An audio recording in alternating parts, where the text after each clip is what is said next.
غیر مسلم تو غیر مسلم، خود مسلمانوں کے اندر جو آپس میں جو ہے جو ایک دوسرے کے خونی رشتہ دار ہیں، بھائی بھائی کا نہیں رہے گا اس کتاب کی وجہ سے، باپ اپنے بیٹے کا نہیں رہے گا، بیٹا اپنے باپ کا نہیں رہے گا. کیوں؟ یہ کتاب ہر جگہ درار ڈالتی ہے، انسانی خونی رشتوں کو کاٹ ڈالتی ہے. یہ کتاب کی جو ہے اصل کام یہ ہے کہ ہر جگہ کاٹنا ہے. انسان کے سماج میں کافر اور مومن کے نام سے یہ دراریں ڈالتی ہے، لکیریں کھینچتی ہیں، تفریق کی، تقسیم کی. یہ سارا کام یہ کتاب کرتی ہے. سچوالا جی جی اصل میں غالب صاحب یہ اتنا انٹلیکچوئل اور اتنا سیریس ایکیڈمک کوشچن ہے یہ کہ اس کوشچن کی گہرائی کو مفتی صاحب سمجھ ہی نہیں سکے. انہوں نے ایک دم سمپل کہہ دیا ٹھیک ہے تھرڈ پرسن ہے تو پھر کیا ہوا بولیے. مطلب ان کو پتہ ہی نہیں کہ یہ تھرڈ پرسن ہو جانے سے کیسی پوری دنیا چینج ہو رہی ہے. ایگزیکٹلی میں بھی تو یہی چاہتا ہوں نا کہ اللہ کا تھرڈ پرسن ہونا گویا کہ اللہ غائب ہے تو جسے حاضر بتایا گیا ہے وہ کون ہے؟ وہ دراصل ایک لاش ہے. وہ اس لاش کو میں نے گڑھے سے نکال کر اوپر رکھ دیا، ڈسیکشن ٹیبل پر رکھ دیا. اب اس پر سوالات ہوں گے بھئی اگر یہ کلام اللہ کا نہیں ہے تو پھر کس کا کلام ہے؟ اس کو کس نے لکھا، کب لکھا، کہاں لکھا، کیوں لکھا؟ یہ سارے سوالات ہوں گے. ابھی کسی اچھے خاصے شہر کو اگر تباہ کرنا ہو تو وہاں اس کتاب کو پہنچا دو اور یہ ایک بندے کو بھیج دو، چاہے مولانا ہو، مفتی ہو، جو اس کتاب کا پھیلانے والا ہو. زیادہ نہیں 10-15 سال بعد ہی وہاں اچھے خاصے شہر میں یا گاؤں میں یا قصبے میں قبیلے میں 2 گروہ تیار ہو جائیں گے اور وہ لڑتے پھریں گے پتہ نہیں کب تک. جب تک یہ کتاب رہے گی لڑتے رہیں گے. ہاں یعنی فطرتم ویکون الدین کلہ للہ کہہ رہی ہے کتاب کہ ان سے لڑائی لڑتے رہو، ان سے قتل و قتال کرتے رہو جب تک کہ اللہ کا دین اس زمین پر چھا نہ جائے. کیونکہ اللہ کے علاوہ جو ہے وہ سارا فتنہ ہے اور فتنہ باقی رکھنا جو ہے اس کتاب کے خلاف ہے. تو فتنہ جب تک باقی رہے گا یہ کتاب جو ہے کو لے کر جو ہے لوگ لڑتے رہیں گے. ابھی جو انڈیا مان لو یا کوئی بھی ملک پکڑ لو، وہاں جو دنگے فساد ہو رہے ہیں وہ سارے کے سارے وہیں کے وہیں رہنے والے لوگ ہیں، لیکن صرف اس ایک آئیڈیالوجی کی وجہ سے سارا فساد چالو ہے. وہیں کے رہنے والے لوگ. اب جس سے کشمیری پنڈتوں کا معاملہ لے لو، جو چینج ہوئے پڑے ہیں وہ بھی وہیں کے رہنے والے تھے، جن کو مار کے بھگایا گیا وہ بھی وہیں کے رہنے والے تھے، لیکن اصل وجہ کیا تھی؟ اسلام.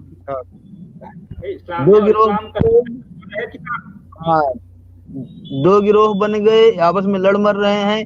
اب ان 2 گروہ میں سے اگر ایک گروہ ختم ہو جائے یا بھاگ جائے، پھر وہاں اسی میں ہی جو گروہ جیتا، جو مسلمان کہلایا، اسی میں پھر گروہ تیار ہو جائیں گے، چاہے وہ سنی شیعہ کے نام پہ کسی بھی نام پہ. جب تک آخری بندہ نہیں بچے گا جو اپنے آپ کو ہی مار دے تب تک فساد چالو رہے گا.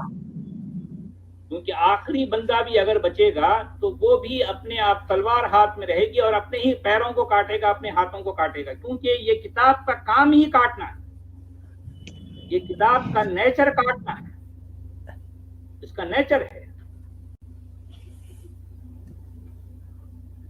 جی سمیر صاحب میوٹ آپ. جی یہ اتنے اس کے جو کانسیکوینسز ہے اصل میں اس کے بارے میں لوگ سوچ ہی نہیں رہے. بہت سے لوگ کہہ رہے کہ بھائی ٹھیک ہے شاعری میں بھی ہوتا ایسا ہے تو کیا فرق پڑنا ہے، تو وہ سوچنا نہیں چاہ رہے یا وہ کانسیکوینسز کا ان کو امیجنیشن ہی نہیں ہے ان کے پاس. اصل میں اس کو جب میں نے امیجن کیا تو واقعی میرے بھی پیروں کے نیچے سے زمین ہٹ گئی کہ بھئی اتنا بڑا معاملہ، اتنا بڑا کانڈ ہوا ہے جو ہم پر تھوپا گیا ہے. جس زمانے میں جب غور کرتا تھا کہ اللہ آخر متکلم کہاں ہے، فرسٹ پرسن کہاں ہے اس کتاب میں، جہاں جہاں دیکھتا تھا پرٹیکولرلی اللہ ہر جگہ غائب ہے، تو یہ بات واقعی مجھے بھی جو ہے اندر سے ہلا کر رکھی. تو یہ بات جب میں لوگوں کے سامنے رکھا تو پہلے تو لوگ جو ہے میری بات سننے کے لیے تیار نہیں تھے. یار تم کیا کہہ رہے، غلط کہہ رہے، ایسا تو نہیں ہے. میں نے کہا کہ بھئی اگر میں غلط کہہ رہا ہوں تو مجھے ثابت کرو کہ میں غلط کہہ رہا ہوں، کوئی قرآن کی کوئی ایک آیت پیش کرو. اب دیکھیے ہمارے سمیر صاحب، اب تک میں یہ برسوں سے لوگوں کے سامنے یہ بات کہہ رہا ہوں. اب ظاہر بات ہے یہ سوال اٹھانے والا میں دنیا میں اکیلا آدمی. اب تک کسی نے بھی اس انداز سے یہ سوال نہیں کیا. اب میں جو ہے جب یہ لوگوں کے سامنے رکھا ہوں تو واقعی لوگ اب سمجھنے لگے ہیں کہ اس سوال کی گہرائی کیا ہے، اس کی سنگینی کو اب لوگ محسوس کرنے لگے ہیں کہ یہ انتہائی سنگین سوال ہے۔ بالکل صحیح۔ اور یہی بات یہاں ختم نہیں ہو جاتی، جسے اللہ کہا گیا ہے وہ بھی تھرڈ پرسن ہے، اور جسے محمد کہا گیا وہ بھی تھرڈ پرسن ہے اس کتاب کے اندر۔ اب دیکھیں، اسے کہتے ہیں گمت۔ آپ شاید جو لوگ جانتے ہیں سمجھتے ہیں یہ لفظ ہے وہ پورا نقشہ سمجھ میں آ جائے گا کہ یہ گمت ہے۔ یہ اتنی گہری بات ہے کہ اللہ اور محمد دونوں کے دونوں اس کتاب میں قائم ہیں، تھرڈ پرسن ہے۔ تو پھر یہ سوال پیدا ہوگا نا کہ پھر اس کتاب میں فرسٹ پرسن کون ہے، اس کو لکھا کس نے، کیوں لکھا، کہاں لکھا، ان کے کیا جو ہے مفادات تھے، ان کے کیا جو پولیٹیکل انٹرسٹ تھے، کون سے انٹرسٹ کی بنیاد پر یہ کتاب لکھی گئی، یہ سارے سوالات اب ہوں گے، لوگ کریں گے۔ تو پھر اب دوسرا سوال اس کے ساتھ ہی یہ پیدا ہوتا ہے، تو اب یہ سوال کھڑا ہو گیا، اب اس کا ظاہر بات ہے جواب تلاش کرنے کے لیے جو بھی ایکیڈمک ریسرچ ہو سکتی ہے وہ اگر کرتے ہیں تو یہ کس نے لکھی ہے، محمد نے لکھی ہے یا کسی اور نے لکھی؟ نہیں، محمد نے نہیں لکھی، نہ محمد نے لکھی ہے نہ اللہ کا کلام ہے، یہ اصل میں یہ لکھنے والوں کا کلام ہے، اور جو ہے انہوں نے کسی زمانے میں کسی علاقے میں اپنے کچھ سیاسی مفادات کے تحت اس کو لکھا اور لوگوں پر تھوپا، اور ظاہر بات ہے اگر اس کو ایز اٹ از یہ بتاتے کہ یہ ہم نے لکھا ہے تو لوگ جو ہے کہتے کہ یہ تو جو ہے انسانی کلام ہے، یہ تو انسانوں کا کام ہے۔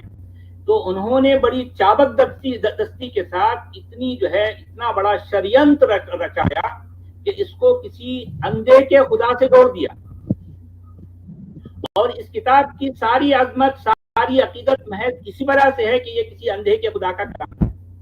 جب یہ بات ثابت ہو چکی ہے کہ یہ کسی اللہ کا کلام نہیں ہے تو آنے والے چند سالوں میں ہو سکتا 10 20 25 50 سال لگیں گے، دھیرے دھیرے اس کی جو عقیدت ہے، اس کی جو عظمت ہے، یہ کم ہونی شروع ہو جائے گی، یہ ماند پڑتی جائے گی، اور یہ ہوگا، ضرور ہوگا۔ دیکھیں، بھلے دنیا میں میں رہوں نہ رہوں لیکن لوگ میری اس بات کو یاد رکھیں گے، یاد رکھیں گے۔ یہ بات ہے، اور اس کے ساتھ ایک بات یہ ہے جس سے پوری بنیاد ہل گئی میری، کہ امام بخاری جنہوں نے بخاری کی کتاب لکھی وہ بچپن سے ہی نابینا تھے۔ جو دو باتیں ہیں، اب کتنی مطلب کرے زمین پہ قرآن کے بعد سب سے مستند اور معتبر کتاب بخاری کو مانا جاتا ہے، اب اس کا لکھنے والا نابینا ہے۔ علماء کا یہ کہنا ہے ان اصح الکتاب علی الارض بعد القرآن، کہ صحیح ترین کتاب اگر ہوئے زمین پر ہے قرآن کے بعد تو وہ ہے صحیح البخاری۔ یہ دعویٰ ہے، یہ اتنا بڑا دعویٰ ہے کہ قرآن کے بعد صحیح ترین کتاب زمین پر بخاری ہے۔ تو اب بخاری صاحب کا یہ معاملہ ہے، اور ایک اور بات یہاں پر جوڑ دوں کہ دیکھیں کہ قرآن کے بعد 3 کتابیں بڑی اہمیت رکھتی ہیں پورے اسلام میں، ایک ہے بخاری، اور ایک ہے سیرت النبی لابن ہشام، ابن ہشام کی سیرت النبی، ٹھیک ہے، اور چوتھی ہے جس کو ہم کہتے ہیں طبری، تاریخ طبری، اور حدیث کی کتاب بخاری، اور جو ہے سیرت کی کتاب ابن ہشام۔ یہ 3 کتابیں اسلام میں بڑی کلیدی حیثیت رکھتی ہیں، ان کا جو ہے معاملہ بہت بہت امپورٹنٹ جو ہے، ان کی اسلام میں ان 3 کتابوں کی بڑی امپورٹنس ہے۔ تو نہیں، ابن ہشام تو لکھی بھی نہیں ہے نا؟ نہیں، ابن ہشام نے لکھی ہے۔ تو میں اصل میں جو پوائنٹ آپ کے سامنے رکھ رہا ہوں اور لوگوں کے سامنے جو رکھ رہا ہوں یہ کہ پوری دنیا میں یہ 3 کتابیں جو اتنی امپورٹنٹ مانی جاتی ہیں، ان میں کی کوئی بھی کتاب اوریجنل شکل میں نہیں ہے، یہ سارے اس کے چربے ہیں، اس کے نسخے پائے جاتے ہیں۔ اب پتہ نہیں یہ اصل جو ابن ہشام کی جو تاریخ ہے یا جو سیرت ہے، یہ سیرت یا حدیث یا جو ہے یہ تاریخ طبری، یہ تینوں کے تینوں کتابیں بھی پوری دنیا میں کہیں بھی اوریجنل حالت میں نہیں ہیں، یہ سارے کے سارے اس کی کاپیز ہیں جو اب اس وقت دنیا میں پائی جاتی ہیں۔ اب سوال تو یہ ہے نا کہ آخر پھر اوریجنل کہاں ہیں، اوریجنل کتابیں کہاں ہیں؟ ان کو کیوں غائب کر دیا گیا؟ خود بخاری بھی اوریجنل نہیں ہے.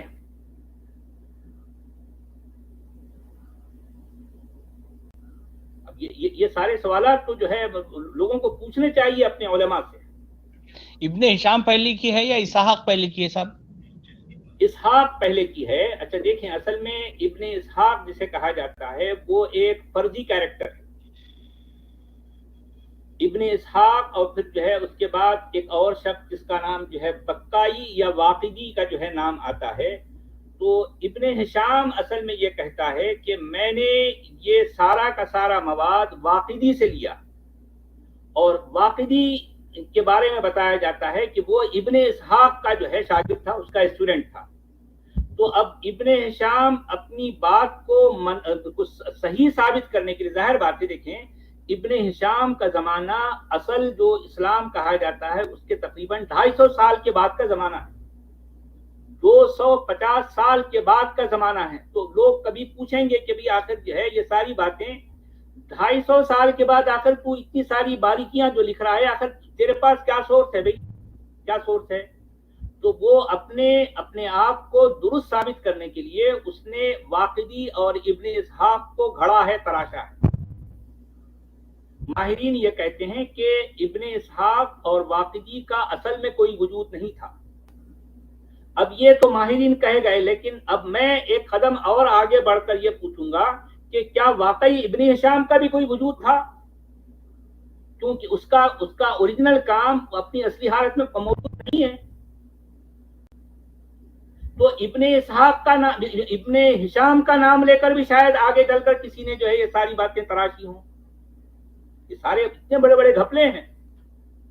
جب آپ پردے اٹھاتے جائیں گے تو ایک سے ایک جو ہے ایک پردے کے اوپر پردہ، پردے کے اوپر پردہ، اور جب آپ کھودیں گے ان باتوں کو تو اندر سے کچھ اور ہی باتیں سامنے آ رہی ہیں. نہ اسلام کا جو ہے جو نبی جس کا نام محمد بتایا گیا ہے وہ ثابت ہوتا ہے، نہ قرآن ثابت ہوتا ہے، نہ مسلمانوں کا اللہ ثابت ہوتا ہے. یہ ساری کی ساری کارستانیاں کسی اور کی ہیں کسی زمانے میں، جس کا تعلق مکہ سے جوڑا گیا ہے. اصل مکہ کا وجود بھی ثابت نہیں ہوتا. تو اسلام کی شروعات کہاں ہوئی، یہ اصل سوال ہے. مکہ میں تو نہیں ہوئی، تو پھر نہیں، مکہ میں نہیں ہوئی تو کہاں ہوئی؟ اس کا کوئی جواب جو ہے اسکالرز کے پاس نہیں ہے. یہاں وہ منہ چھپاتے پھرتے ہیں. دعوے تو بڑے بڑے ہیں ان کے، لیکن ان کے پاس اس بیسک کوشچن کا کوئی جواب نہیں ہے. کوئی جواب.